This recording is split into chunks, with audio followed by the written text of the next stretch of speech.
어느 날 한 분의 사연을 듣게 되었어요. 이분은 연예인이셨고 화려한 분이었는데요. 그런데 그분의 삶, 이제 70이 넘으신, 연세가 70이 넘으신 그분의 삶을 뒤돌아보는 글을 봤는데 너무나 힘겨운 일이 많았던 것 같습니다. 우리가 보기에는 화려했는데 그분은 그렇지 않은데 마음고생, 가정의 어려움들, 아픔이 많았던 겁니다. 그러면 그분이 마지막에 쓴 글이 이거예요. 내 삶은 주님의 은혜였습니다. 이 상황이 우리 성도들은 삶의 뒤를 돌아보면 은혜라고 해요. 어려움이 없었습니까? 많았어요. 있었습니다. 그럼에도 우리의 삶을 은혜라고 고백할 수 있는 것은 우리의 삶 가운데 하나님이 한 번도 떠나신 적이 없기 때문에 힘들 때도 기쁠 때도 주님과 함께 하셨고, 그리고 우리 여기까지 인도해 주셔서 삶을 뒤돌아보면 은혜라고 고백하는 것입니다. 이 고백으로 만든 찬양 주의 은혜라는 찬양을 함께 나눌 텐데요. 특별히 이기명 전사님의 색소폰 연주로 먼저 시작할 것입니다. 우리의 삶의 뒤를 잠시 돌아보면서 은혜들을 발견하시고 하나님께 올려드립시다. 박수 한번 찬양하겠습니다.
2014년부터 가장 가까운 나라에 선교를 하러 다니고 했습니다.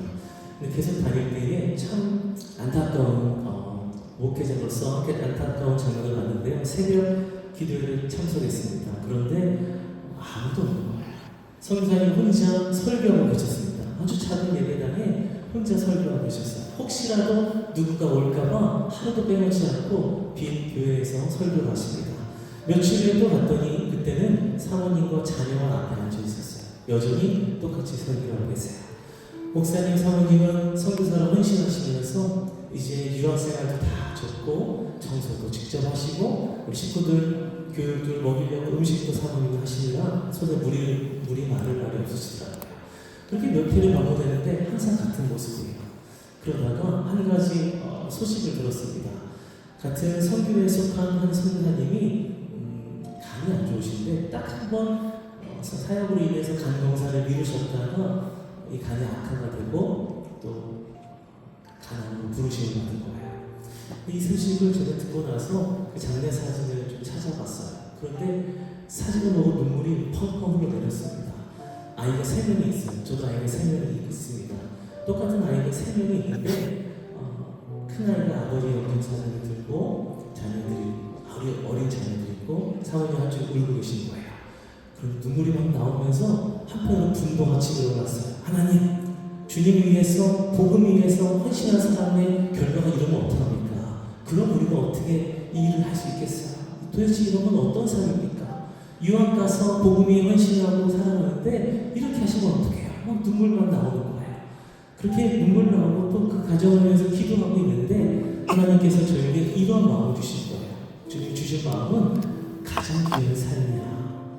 이 땅에 살면서 가장 귀한 삶은 사람들 위에 올라간 사람도 아니고 남들보다 빨리 간 사람도 아니고 많이 경험해보고 누린 것도 아니고 많이 모은 사람도 아니라 가장 귀한 복음을 알고 그 가장 귀한 복음을 믿고 그 가장 귀한 복음을 전하며 살았다면 그 삶은 남들보다 짧아도 남들보다 적게 누려도 빛나지 않아 보여도 그 삶이야말로 귀한 삶이라는 마음을 주셨습니다. 우리 귀한 선생님 아멘이십니까? 우리가 이 땅에서 가장 귀한 복음을 알고 복음을 믿고 복음을 전하며 산다면 다시 말씀드리면 가장 귀한 예수님을 알고 예수님을 믿고 예수님을 전하며 산다면 그 사람의 인생은 짧던지 길던지 높던지 낮던지 적던지 많던지 상관없이 귀한 삶입니다. 그리고 나서 보여주신 말씀이 다니엘 12장 3절에 본문 말씀을 다시 한번 보여주시죠. 우리 이 말씀 다시 한번 같이 읽고 싶습니다. 시작. 지혜 있는 자는 궁창의 빛과 같이 빛날 것이요 많은 사람을 오른내려 돌아오게 한 자는 별과 같이 영원토록 빛나리라. 아멘. 이 자리에 계신 한 분 한 분 가장 귀한 복음을 믿고 알고 있습니다. 우리가 가장 귀한 삶으로 살아가기 위해선 올 한 해는 전하는 삶이 되길 간절히 소망합니다. 아멘이시죠? 오늘 이 시간 이 간증과 이 말씀으로 만들어진 찬양 가장 귀한 삶을 나눌 때에 주님, 내가 그 삶을 살기 원합니다. 주님, 내가 그렇게 살게 해주세요. 우리 기도하는 마음으로 하나님께 찬양 올리겠습니다.